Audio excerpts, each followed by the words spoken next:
ये सर्कल है, ये एक्सटर्नल पॉइंट है, और एक्सटर्नल पॉइंट से अगर दो टेंजेंट ड्रॉ होती है ओ ए और ओ बी, वो दोनों कैसी रहती है? इक्वल रहती है, कॉन्ग्रुएंट रहती है। O A equal to O B. Reason क्या लिखते हैं? Tangent segment theorem. ठीक है, अब बताओ पी ए और पी बी भी इक्वल है, क्यों इक्वल है? दोनों रेडियस है। बता, एंगल पी ए ओ है ना, और एंगल पी बी ओ दिखा आपको? पी ए ओ यानी ए एंगल, और पी बी ओ यानी बी। बताओ दोनों कितने डिग्री के? 90 डिग्री। रीजन? टेंजेंट और रेडियस है ना, एंगल 90 का होता है, टेंजेंट थ्योरम। उसके बाद आगे बढ़ती है। ये सेंटर पे बना एंगल, इसको बोलते हैं सेंट्रल एंगल। और सेंट्रल एंगल जो होता है ना, वो इक्वल होता है उसके आर्क से। कौन सा आर्क है? ऐसा मेजर लिखना, यम यम लगाना, measure of angle A B C और मेजर ऑफ आर्क है ना ऐसा। हाँ, वो दोनों इक्वल है। रीजन? सबको सेपरेटली पूछा तो पता है नहीं, है ना? अगर पूछा कि इसका रीजन बताओ, by the definition of, separately पूछूंगा। मान के चलो ये कॉर्ड है, ये कॉर्ड है, ये उनके आर्क है। क्यों कॉन्फिडेंस नहीं है? पन्ने पलट रहे। चलो फटाफट देख लीजिए, ये कॉर्ड वाला सब कुछ नहीं है ना। मान के चलो कॉर्ड इक्वल है, ए बी और सी डी इक्वल है, तो बताओ chord A B equal chord C D. तो कॉर्ड इक्वल रहे तो क्या होता है? यस, हाँ, आर्क इक्वल होते हैं। आर्क कौन सा? सी ए बी, और आर्क कौन सा? ए वाई बी, है ना। कॉर्ड इक्वल टू आर्क, और अगर आर्क इक्वल होते इसका रीजन लिखते हो, क्या लिखते हैं reason? Chord of circle arc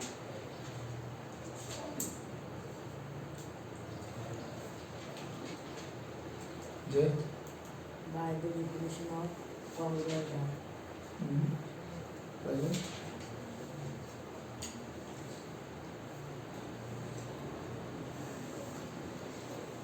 cord equal है तो आर्क इक्वल रहते हैं, और आर्क इक्वल रहे तो कॉर्ड इक्वल रहते हैं। फिलहाल कॉर्ड इक्वल है तो आर्क इक्वल है। रीजन? रीजन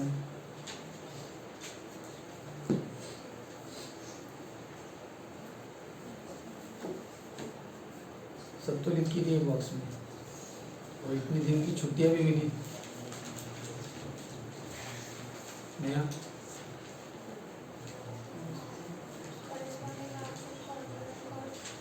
ये आर्क्स है, करस्पॉन्डिंग आर्क्स ऑफ है ना। और अगर आर्क इक्वल है तो इसका मतलब क्या इक्वल होते हैं? कॉर्ड इक्वल होते हैं। इसके रीजन क्या लिखते हैं? Corresponding chords of congruent arc. वैसे ही वो बात सेंट्रल एंगल के लिए भी लागू होती है। अगर सेंट्रल एंगल इक्वल है तो आर भी इक्वल है, तो कौन सा आर? सपोज ये सेंट्रल एंगल इक्वल है, पहले लिखना पड़ेगा, लेकिन ना सेंट्रल एंगल इक्वल है। Angle D B C equal है, मान के चलो ए बी सी। सपोज ये दोनों एंगल इक्वल है, लिखे हैं, इसलिए उनके आर भी क्या होंगे? Equal. by the definition of measure of congruent arc. By the definition of, central angle और आर्क का रीजन क्या रहता है अपना? By the definition of major of arc, ऐसा रहता है। बाय द डेफिनेशन ऑफ ऐसा, इसमें ये लिखना पड़ेगा by the definition of measure of congruent angles, congruent angles या कॉन्ग्रुएंट सेंट्रल एंगल्स। लिख के दिया होगा ना, क्या लिख के दिया?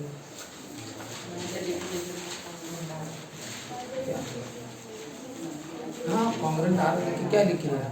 corresponding chords of congruent arcs. Central angle by the definition of measure of congruent angles, है ना। By the definition of measure of congruent angles, angle congruent है इसलिए आर्क भी कॉन्ग्रुएंट। यहाँ पे वही था ना, कॉर्ड कॉन्ग्रुएंट तो आर्क कॉन्ग्रुएंट, वैसे यहाँ पे एंगल कॉन्ग्रुएंट तो आर्क, बस रीजन उसके अलग अलग।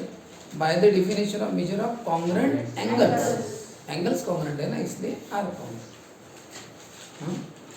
वैसे ही अब इसमें क्या पढ़े नेक्स्ट, अगर दो आर्क को मिलाते हैं, जैसे आर्क ए बी और आर्क सी बी मिलाया तो क्या बनेगा, measure of arc A B plus measure of arc B C equal to क्या होगा,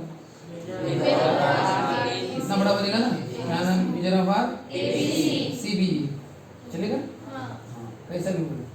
और अगर ऐसा बोला तो measure of arc D A plus measure of arc C D plus A B C, बताओ क्या बनेगा, सर्कल डी ए यानी डी से ए, फिर सी डी सी से, फिर ए बी सी ए से बी, बी से सी, क्या बन गया, इक्वल टू क्या लिखते हैं, रीजन क्या लिखते हैं,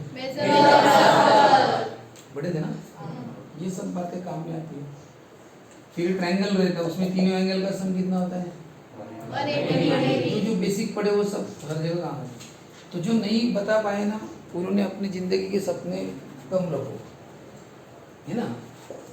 क्या होता है, ज़्यादा अपेक्षा वाली जिंदगी अच्छी नहीं रहती, आप बाद में बहुत दुख तकलीफ होती है। अब जो इतने दिन की छुट्टियां मिलने पर भी ये रीजंस याद नहीं कर पाए, है ना, तो उन्होंने 10वीं में भी ज़्यादा हायर सोचना छोड़ दो, एक एवरेज परसेंटेज अपने भाई 50-60 मार्क मैथ्स के परसेंटेज भी उतने, और आगे के सपने भी ज़्यादा मत देखना, और खुद को इमेजिन करना कि मैं किसी फार्मेसी में काम कर रहा हूँ या किसी डॉक्टर या कंपाउंडर का काम कर रहा हूँ, ऐसे इमेजिनेशन चालू कर, या फिर मैं खेत में काम कर रहा हूँ या फिर कोई छोटा सा दुकान लगा के बैठा हूँ, जैसे नीचे बात बेचारों की हालत डाउन है दुकान वालों की, क्योंकि ये सब ऐसे लोग हैं कि जो 10th में, मेरे स्टूडेंट है और बहुत सारे सामने में बहुत सारे दुकान वाले जो है ना, जो खाली बैठे उनकी दुकान नहीं चलती, एक्चुअली मेरे बहुत स्टूडेंट है वो, मैं उनकी दुकान में जाते रहता हूँ, बहुत मशक्कत करनी पड़ती है उनको, दुकान नहीं चलती, इतनी सारी दुकान हो गई, कस्टमर नहीं आते, थोड़ा बहुत दिन भर बैठना पड़ता तो थोड़ा सा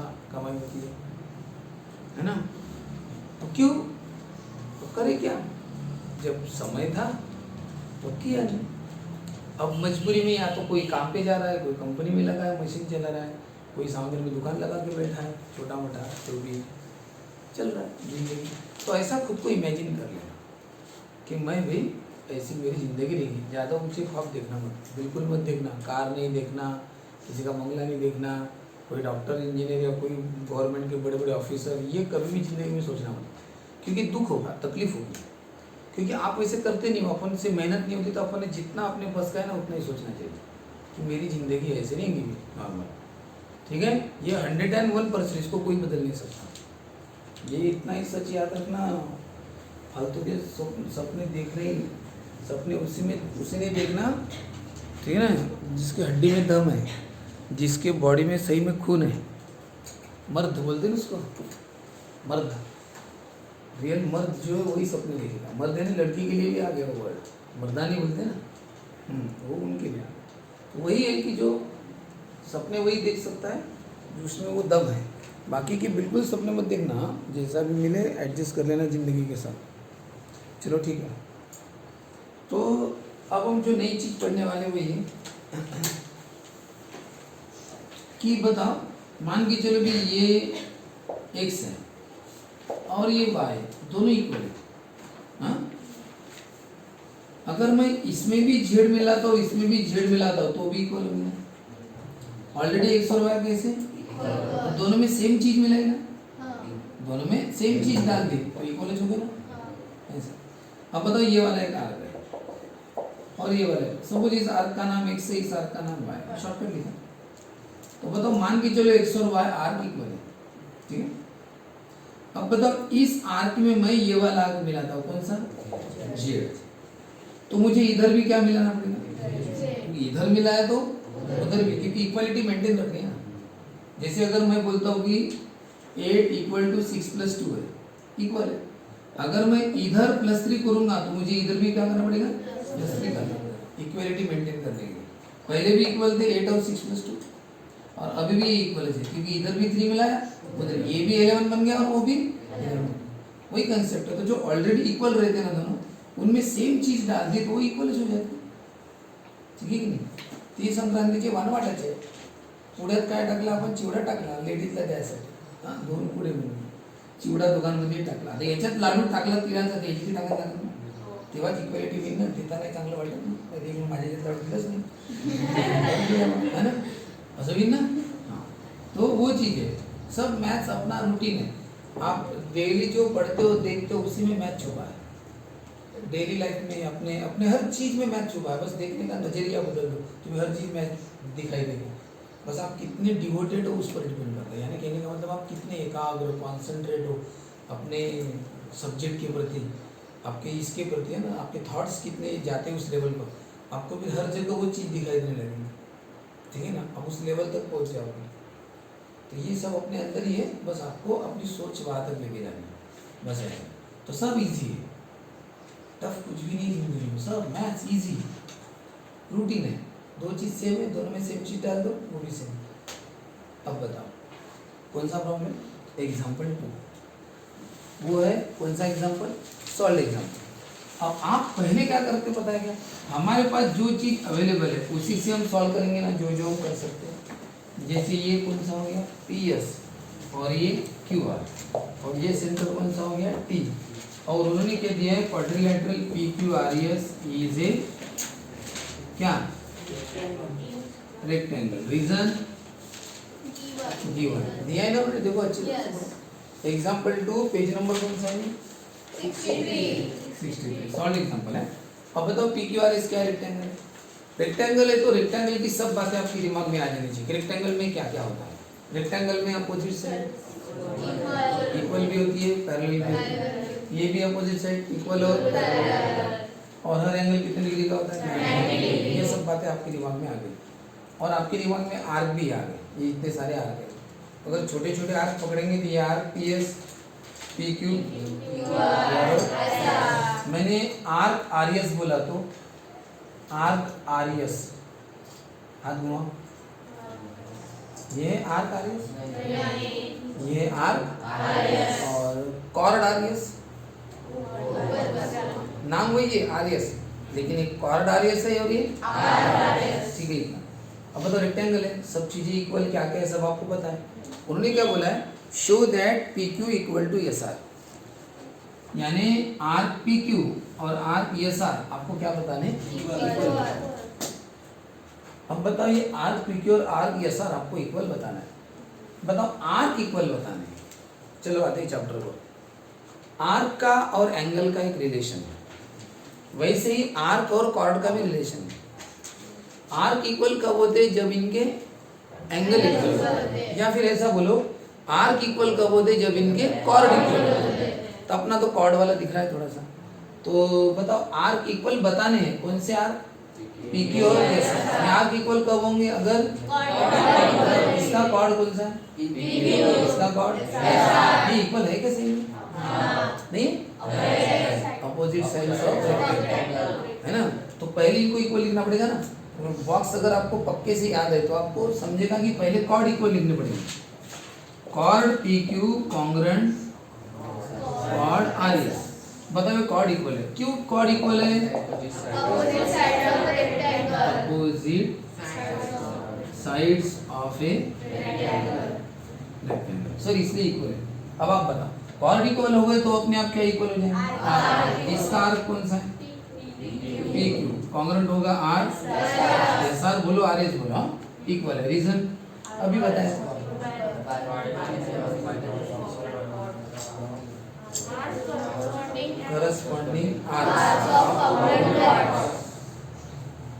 करस्पॉन्डिंग आर्क्स ऑफ कॉन्ग्रुएंट कौन है? कॉर्ड्स। कॉर्ड्स कॉन्ग्रुएंट है ना, इसलिए कॉन्ग्रुएंट कॉर्ड लिखा ना। तो यहाँ पे क्या आएगा? Corresponding arcs. तो करस्पॉन्डिंग आर्क है किसके? कॉन्ग्रुएंट कॉर्ड के। कॉन्ग्रुएंट कॉर्ड के करस्पॉन्डिंग आर्क है, तो कॉर्ड कॉन्ग्रुएंट इसलिए वो आर्क कॉन्ग्रुएंट है। अब बताओ सर ये दो आर्क इक्वल हो गए, चलो जम गया। बताओ उसके बाद उन्होंने क्या इक्वल बोलने बोला? Arc SPQ, arc SPQ equal बताओ बोलते आर्क PQR। बताओ ये दोनों इक्वल है। आर्क SPQ यानी यहाँ से यहाँ तक, और आर्क PQR यानी यहाँ से यहाँ तक, ये दोनों इक्वल बताओ। यानी यहाँ से यहाँ तक और यहाँ से यहाँ तक इक्वल बताओ। यानी ये यहाँ से यहाँ तक रुक जाएगा और ये यहाँ से इधर तक आ जाएगा, तो ये दोनों इक्वल हो गए। अब ये कैसे बताएंगे? चलो और क्या क्या बता सकते हो? इनके कॉर्ड तो दिए क्या? इसका कॉर्ड दिया है क्या? और इसका कॉर्ड दिया है क्या? नहीं दिया। इसका कॉर्ड दिया? नहीं। कॉर्ड है ना, समझे ना, एंडिंग पॉइंट जोड़ दो, कॉर्ड नहीं दिया तुम। ये आर्क है, इसका कॉर्ड नहीं दिया। ये आर्क है, ये वाला दिख रहा आर्क, इसका कॉर्ड कौन सा? ये वाला दिया है क्या? नहीं दिया। चलो जाने दो। फिर अब और कौन सी, और क्या क्या बता सकते बताओ? और क्या क्या हम कर सकते? कॉर्ड PS QR हम इक्वल बता सकते हैं। कुछ नहीं बता सकते हो? जैसे ये दो कॉर्ड इक्वल थे वैसे PS QR वो भी देखो ना, बोलो क्या? Chord PS congruent chord QR QR reason rectangle opposite sides of a. Rectangle अब आप बताओ तो कॉर्ड इक्वल हो गए तो R इक्वल कौन से R? PS congruent R QR congruent R QR QR बराबर है। Reason corresponding R congruent chords corresponding arcs of congruent chords. अब आप बताओ, ये दोनों आर्क भी इक्वल और ये दोनों आर्क भी इक्वल, यानी छोटे छोटे तो सब इक्वल बता दिया हमने। ये दोनों इक्वल हो, ये लेकिन अब सर हमें बड़े वाले इक्वल बताने हैं। सेकंड शो दैट क्या था? बड़े वाले कौन सा? SPQ। अब अच्छी तरह से हाथ घुमा लो, ध्यान से सुनना। SPQ कैसा ट्रैवलिंग पाथ क्या है, उसमें कौन कौन आता है वो देख लेना। SPQ ये वाला आर्क और PQR ये वाला इक्वल है कि नहीं? नजर से नहीं दिख रहा है? SPQ और PQR इक्वल है कि नहीं? यस ये मीटर देता हूँ। इसमें कौन आ रहा है? PQ SPQR में सिंबल देखो ना, अरे ये दो सिंबल आ रहे ना, कौन सी? तो SPQ में कौन आ रहा है देखा? सिंबल देखो, नाम को जाने दो, बताइए। SPQ में और बताओ PQR में वही सिंबल है क्या दोनों? यस नहीं है? इक्वल है कि नहीं? लेकिन सर ये बताए कैसे? बताना भी तो जरूरी है ना। सर दिख तो रहा है, इसमें भी ये और दोनों सिंबल आ रहे हैं और इसमें भी यही दोनों सिंबल आ रहे हैं। तो इसका मतलब ये नहीं हुआ कि कौन सा सिंबल कॉमन है? ये वाला है ना। तो एक काम करते हैं, ये दोनों इक्वल है ना, दिखा है ना। इसमें भी इसे मिलाते हैं, इसमें भी इसे मिलाते हैं, तो अपने आप दोनों बड़े बन जाएंगे। PS और QR इक्वल है ना। यस तो उनसे ही शुरू करते हैं। Major of RPS equal to major of RQR देखो हम एडिंग कर रहे हैं तो मेजर में लिखते हैं, मेजर ऑफ कॉर्ड कॉन्ग्रुएंट है ना, दिखा है ना, सॉरी RPS और RQR इक्वल है लिखा है ना। अब इसी को आगे बढ़ा रहे हैं कि ये दोनों आर्क इक्वल है ना, इसका मतलब उनका मेजरमेंट सेम है। चलो अभी इसका और इसका मेजरमेंट सेम है। चलो अब इसमें भी क्या मिलाते हैं? PQ RPQ। चलो मेजर ऑफ RPS और ये मेजर ऑफ R कौन है? QR है ना, दोनों है ना। अब बताओ इसमें भी क्या मिलाएंगे? Measure of R measure of R PQ और इसमें भी क्या मिलाएंगे? मेजर ऑफ R PQ बताओ दोनों में सेम चीज मिलाएगा यस तो इक्वल चलेगा ना। यस पहले भी इक्वल थे, अभी भी इक्वल है। क्यों? क्योंकि इधर भी PQ मिलाया, उधर भी PQ। बताओ दोनों जगह PQ मिलाने से क्या हो गया? इसका नाम बदल गया, PS plus PQ। PS plus PQ दोनों मिल गए तो क्या नाम बना? SPQ अब SPQ लिखते हो कि QPS लिखते हो? SPQ वहाँ पे नाम क्या है? SPQ। तो हो गया ना मेजर ऑफ R SPQ और बताओ QR में PQ मिला, QR में PQ मिला, बताओ दोनों मिलके कौन सा बन गया?